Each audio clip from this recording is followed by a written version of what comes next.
আল্লামা সাঈদী এদেশের জাত বক্তা, আসল বক্তা। তার কণ্ঠে, তার সুরে 1 কোটি বক্তা হতে পারে, কিন্তু আল্লামা সাঈদীর 1 মিনিটের বক্তব্যের সমান সমস্ত বক্তার বক্তব্য এক জায়গায় করলেও হবে না। এটা হলো আসল আর নকলের খেলা। আব্রাহা বলল মসজিদ কাবা বানাবো। কাবা একটা বানাইছে, আগের কাবার চাইতে বড় সড় সুন্দর করে, সব রেডি। আগামীকাল উদ্বোধন করা হবে। এলাকার সবাইকে দাওয়াত দিয়েছে, বড় বড় রাষ্ট্রপ্রধান, জ্ঞানী গুণী গণ্যমান্য ব্যক্তিবর্গদের দাওয়াত দিয়েছে, সব রেডি। রাতের বেলা কুরাইশ যুবকেরা ঘুমিয়ে আছে, কে জানি ঘুমের মধ্যে ওদের পেটের মধ্যে পায়খানার চাপ বাড়ায় দিয়েছে। উঠে সবাই দৌড়াইতে আছে। ও মনে করে আমি একা, সামনে যেয়ে দেখে আর একজন, সামনে যেয়ে দেখে একজন, মোটামুটি অনেক লোক। কই যাস? পায়খানা করতে যায়। কোথায় পায়খানা করতে যাবা? আমাদের মন চাইতেছে নতুন যে কাবা হইছে, নতুন কাবায় পায়খানা করবো। এই মনের ভিতরেই আশা তৈরি করে দিয়েছে কে? চলে গিয়েছে কাবার কাছে। দুনিয়ার সব কাজ একসাথে করা যায়, যত কাছের বন্ধু হোক আর স্বামী স্ত্রী হোক, একসাথে কিন্তু পায়খানা করা যায় না। যায়? কথা বলেন না, যায়? আমি 16 সালে ওই যে সাতক্ষীরার রসুলপুর থেকে অ্যারেস্ট হলাম আল্লামা সাঈদী সাহেবের জন্য দোয়া করার কারণে। তো আমাকে জেলে দেওয়ার পরে কয়েদি ওয়ার্ডে রেখেছিল। তো সেখানে প্রায় আপনার অনেক লোক থাকতো, অধিকাংশ লোক নামাজি হয়ে গেল। তো এই নামাজ পড়াতাম, আমি তাহাজ্জুদের সময় উঠে যেতাম আর ওদেরকে ডেকে দিতাম। আমি সব রেডি করে ওদের ডেকে দিলে 2 জন পায়খানা ঘরের মধ্যে ঢুকতো, বাকিরা দাঁড়ায় থাকতো। তাতে যার চাপ বেশি লাগতো ও ভিতরেরটা ডেকে বলতো, এ কুদ্দুস ভাই বেরো, আমার তো পুড়ি গেল। তখন ভিতরেরটা বলতো, এ ভাই কি ভাত খেয়ে উঠবো, থুয়ে উঠবো, এ তো ক্লিয়ার না করে উঠা যায় না। এত চাপ একসাথে থাকে, তাই এক পায়খানা ঘরে 2 জন পায়খানা করা যায়। তো এরা যে গিয়েছে একসাথে পায়খানা করে কেমনে? এদের মধ্যে যে একটু মুরব্বী মতো, ও বলতেছে অন্ধকারে কেউ কারো দেখতে পারবে না, যত জায়গা আছে এ ঘর ও ঘর বারান্দা ছাদ, ইচ্ছামতো পায়খানা করে বরিয়ালা। সব পায়খানা করে রেডি, পেট খালি। হঠাৎ করে একজন ডাক দিয়ে বলছে, অবস্থা তো খারাপ, পায়খানাতে করতে আসছি, পানি তো আনি নাই। এদের মধ্যে বড়টা বলতেছে, পানি আনস নাই? তা কি হইছে? নতুন কাবার যত কানা কুনি দিয়াল আছে মুসিয়ালা, সব মুছে ফেলেছে। এখন খালি নিচে নাই, দিয়ালো পায়খানার পেইন্টিং হয়ে গেছে। পরের দিন সকালবেলা আব্রাহা এসে হাজির। কি জন্য হাজির? উদ্বোধন করবে। কিন্তু ঢোকার আগেই দেখে উৎকট গন্ধ। কি হয়েছে? গোয়েন্দা বাহিনী পাঠায়া দেখে উনি উদ্বোধন করার আগে গত রাতে কারা জানি জন্মের উদ্বোধন করা করিয়া লাইছে। এত রাগ হয়েছে, সাথে সাথে অর্ডার করেছে, চলো ওই পুরানো কাবা যতদিন আছে, নতুন কাবার ততদিন কোনো দাম নাই, ওটাকে ভেঙে আসতে হবে। মাহমুদ হাতি নিয়ে রওনা দিয়েছে, যেটাকে আসহাবুল ফিল বলা হয়েছে, ফিলের বাহিনী বলা হয়েছে। আমার আল্লাহ বলেন, আলাম তারা কাইফা ফাআলা রাব্বুকা বিআসহাবিল। আয়াতের মধ্যে কি ম্যাজিক দেখেন। এই যে কাবা ভাঙার ঘটনা ঘটেছে রাসূলের জন্মের 50 দিন আগে, জন্মের আগে যেই ঘটনা ঘটেছে সেই ঘটনা কি কেউ জানতে পারে? কথা কয় না। আমাদের দেশে পারে। আমাদের দেশে সাঈদী সাহেবের মামলায় সাক্ষী দিয়েছে তার জন্ম 71 সালের 6 বছর পরে। কথা কয় না। ওরে বাবা কি ডিজিটাল! এমন ডিজিটাল পৃথিবীতে আর নাই। সাঈদী সাহেব অপরাধ করেছে 71 সালে, আর সাক্ষীর জন্ম 77 সালে। নারায়ে তাকবীর। তারপরেও বলে বিচার স্বচ্ছ হয়েছে। আল্লাহর কি খেলা! আল্লাহর কি খেলা! আল্লাহর কি খেলা! যে ট্রাইব্যুনাল গঠন করে আলেমদের ফাঁসি দিয়েছিল, সেই ট্রাইব্যুনাল সালাউদ্দিন কাদের চৌধুরী বলেছিল এই ট্রাইব্যুনাল যেন থাকে। আল্লাহ দোয়া কবুল করেছে। যে ট্রাইব্যুনালে শত শত আলেমের উস্তাদদেরকে ফাঁসি দিয়েছ, আল্লাহ যদি কবুল করে ওই ট্রাইব্যুনালেই তোমার ফাঁসির রায় ঘোষণা হবে, ফাঁসির রায় ঘোষণা হবে। ভাইরা আমার, একটু গরম বেশি হয়ে যাচ্ছে না? আল্লাহ জানে কি হচ্ছে। তা গরম ছাড়া আজকে বেরোচ্ছে না।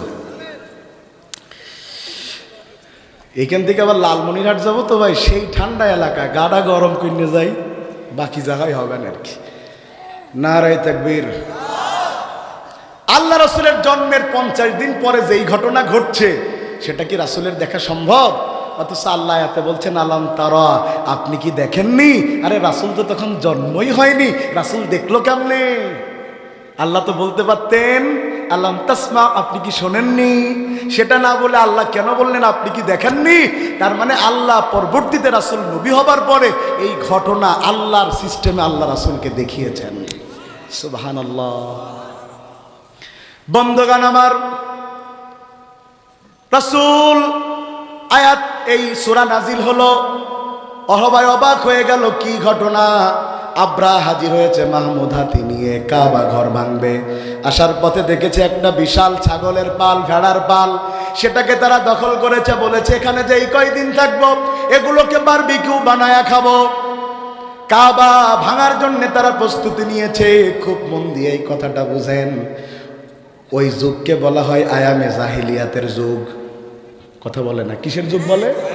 আয়ামে জাহিলিয়াতের যুগ, অন্ধকারের যুগ। সেই যুগে আব্রাহা কাবা ভাঙবে, সরাসরি ভাঙেনি, আগে অনুমতি নিয়েছে, তারপরে ভাঙতে যায়। আর আমাদের ডিজিটাল যুগ, ইসলামী আন্দোলন করার কারণে কত মানুষের ঘর বুলডোজার দিয়ে ভেঙে দিয়েছে, ঠিক কিনা বলেন? সেই যুগে একজন আর একজনকে মারতে হলে তারা যুদ্ধের ডাক দিত, তারপরে যুদ্ধ করে লড়াই করে হত্যা করত। আর এই যুগে যারা ছিল তারা বেশি খারাপ, তারা নিরপরাধ মানুষগুলোকে ধরে নিয়ে যেত, ওই মাঠের পাশে নিয়ে যে ওরা ঘিরে থেকে গুলি করে ক্রস ফায়ার দিয়ে হত্যা করত। পরের দিন সকালে পত্রিকায় দিত বন্দুক যুদ্ধে নিহত। আরে ওটাকে বলেন অন্ধকারের যুগ, তাইলে এটারে কি বলবেন? আব্রাহা বলছে ডাকো আব্দুল মুত্তালিবকে, কাবা ভাঙতে চাই, তারে ডাকো। আব্দুল মুত্তালিব আসার পরে এবার আব্রাহা ডাক দিয়ে বলছে কাবা ভাঙতে চাই, তোমার বক্তব্য কি? বলে সে বক্তব্য থুই দাও, আগে বলো আমার গরু ছাগল ধরে আনিসাও কেন? বলতেছে কেমন কাবার প্রধান, যে কাবার চাইতে তার গরু ছাগলের প্রতি বেশি আকর্ষণ। ব্যাপারটা কি? এই তুমি কাবার চাইতে কি গরু ছাগলের বেশি ভালোবাসো? আব্দুল মুত্তালিব উত্তর দিচ্ছেন গরু ছাগলের মালিক আমি, এই জন্য এটা চিন্তা আমার, কাবার মালিক যে সে তারটা চিন্তা করবে। সুবহানাল্লাহ কইতে ইচ্ছা করে না? আরে আল্লাহ যে কি চাই বান্দা তো বুঝে না, বান্দা তো খালি বনি ইসরাইলের মতো হয়ে গেছে। এরা অল্পতে অধৈর্য হারিয়ে ফেলে, খালি কয় আগেই ভালো ছিলাম। কি কয়? কথা কয় না, কি কয়? আগেই ভালো ছিলাম। ওমাকারু ওমাকারাল্লাহ। ওরে ভাই আপনি আল্লাহটা বুঝেন না? ছাত্ররা আন্দোলন করলো কোটা কোটা 9 দফা, পরে 1 দফা আসলো, দফা 1 দাবি 1 স্বৈরাচারের পদত্যাগ, দফা 1 দাবি 1। আল্লাহ কয় তোরা তো খালি পদত্যাগ পর্যন্ত গিয়েছিস, আর আমার আল্লাহর পরিকল্পনা আমি খালি পদত্যাগ করাইনি, দেশ ত্যাগ করিয়ে ছেড়েছি। তোদের চিন্তা পদত্যাগ, আমার আল্লাহ, আমি আল্লাহর চিন্তা তারও উপরে। কথা কয় না কা? দেশ ত্যাগ চট করে ঢুকতে পারবে না, চিন্তা করেন না। ইসকন নিয়ে ষড়যন্ত্র করেছে, মমতা ব্যানার্জি বলেছে বাংলাদেশের সৈন্যবাহিনী পাঠানো হোক। ওদের ষড়যন্ত্র যে কি কাজে দিয়েছে ভাই, এ দেশের সব দল এক হয়ে দাঁড়িয়ে গিয়েছে। ওরা বলেছে দল পরে, ভোট পরে, নির্বাচন পরে, দেশের সার্বভৌমত্বের প্রশ্নে কোনো ছাড় হবে না। যত বড় দেশ আসুক আমরা তার মোকাবেলা করবই করবো ইনশাআল্লাহ। রাজি আছেন ইনশাআল্লাহ?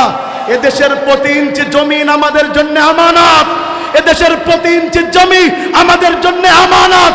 যদি এই দেশের অঞ্চের দিকে কেউ চোখ তুলে তাকায় তার চোখকে আমরা উপরে ফেলে দেব। রাজি আছেন ইনশাআল্লাহ? খালি ওয়াজে না ময়দানেও? ইনশাআল্লাহ। তাইলে ঠিক আছে প্রিয় ভাইরা, শুনতেছেন? এই জনগণ এত বুদ্ধিমান, কয় টাকা তুলতে বলছে। আর রাড়িপুকুরির মানুষ তো বেশি বুদ্ধিমান। কি সুরত আলী ভাই এইস নাই? কো ছেলে এইস নাই? মাশাআল্লাহ। সুরত আলী ভাই চেনেন তো? আল্লাহ, আমি তো মনে করিস আমার তো ছোট মানুষ, পরে সেলিনে দাঁড়ায় রয়েছে আমার চেয়ে বড়। বলছে আল্লাহ কাবা পেশ, আল্লাহ তাআলা কবুল করুন। ওই রাড়িপুকুর দিয়েই এই পাশে আমার যাত্রা শুরু হয়েছিল, রাড়িপুকুর দিয়ে। তারপরে তো মনে হয় এদিকের ঘরে ঘরে ওয়াজ করেছে, জায়গা তো আর বাকি নেই। এখন যদি কেউ বলে শার্জা থানার ওয়াজ, আমি বলি ভাই মাফ করে দেন, আর নতুন ওয়াজ আমি খুঁজে পাচ্ছি না। এ জীবনে 2-5 ওয়াজ মনে হয় করা হয়ে গেছে, আর পাবো ওখানে। প্রিয় ভাইয়ের আমার, কি বলছে আব্দুল মুত্তালিব? বলছে দেখো গরু ছাগলের মালিক আমি, এটা নিয়ে চিন্তা আমার, আর কাবার মালিক যিনি, কাবা নিয়ে চিন্তা তার। সুবহানাল্লাহ, সুবহানাল্লাহ। প্রিয় ভাইয়েরা, সেই কাবাকে আল্লাহ কেমনে রক্ষা করলেন আমরা বলবো ইনশাআল্লাহ। আজকে এই কোরআনের মাহফিল, এত সুন্দর আয়োজন করা হয়েছে বাগাসরা, আমতলা, বাইতুল আকসা জামে মসজিদ এবং কবরস্থানের উদ্যোগে। প্রিয় ভাইয়েরা, কবরস্থানে একদিন আমাদের সকলকে চলে যাওয়া লাগবে না? এইটাই কি কবরস্থানে রে? এটা ঈদগাহ, ওই এটা ঈদগাহ, পিছনে কবরস্থান। প্রিয় ভাইয়েরা, ঢাকাতে যাবেন, ঢাকাতে সবচাইতে সংকট হলো কবরস্থানের, ঠিক কিনা? ঢাকাতে একজন মানুষের কবর দিতে গেলে ওই কবরস্থান কমিটির সদস্য, টাকা, চাঁদা ইত্যাদি সব কিছু রয়েছে। সেই হিসাবে আমাদের গ্রাম অঞ্চলগুলো অনেকটা শঙ্কামুক্ত, কিন্তু তারপরেও যে হারে মানুষের কাছে জায়গা জমির দাম বাড়তেছে, এক সময় 10 বিঘা জমি থাকবে, কিন্তু বাপের কবর ওই জমিতে দিয়ে জমির দাম নষ্ট করবে না সন্তানেরা। কথা ঠিক কিনা বলেন? এটাই ঘটতেছে। এই কবরস্থানে, এই মসজিদের উন্নতির জন্য আমার প্রিয় ভাইয়েরা, একটু আমাদের দানের হাতকে বাড়াতে হবে। পারা যাবে ইনশাআল্লাহ। ভাইজানেরা, এখানে 10 জন মানুষ এমন চাই যারা আজকের এই কোরআনের মাহফিলে মসজিদের জন্যে, কবরস্থানের জন্যে 10,000 করে টাকা নগদ অথবা বাকি এই কোরআনের মাহফিলে দিবেন। যারা নগদ দিবেন আলহামদুলিল্লাহ, যারা বাকি দিবেন তারা লেখাবেন, পরে কমিটির মানুষেরা আপনাদের কাছ থেকে ইনশাআল্লাহ সেটা সংগ্রহ করে নেবে। আর আমার পরে ইনশাআল্লাহ আল্লাহ তৌফিক দান করলে, আমি যখন মঞ্চে আসছি তার 10-15 মিনিট আগেই প্রিয় গোলাম আজম ভাই পৌঁছে গিয়েছেন, চমৎকার বয়ান করেন তিনি। আমার পরে এসে আপনাদেরকে, আল্লামা সাইদি সাহেব চলে গিয়েছেন।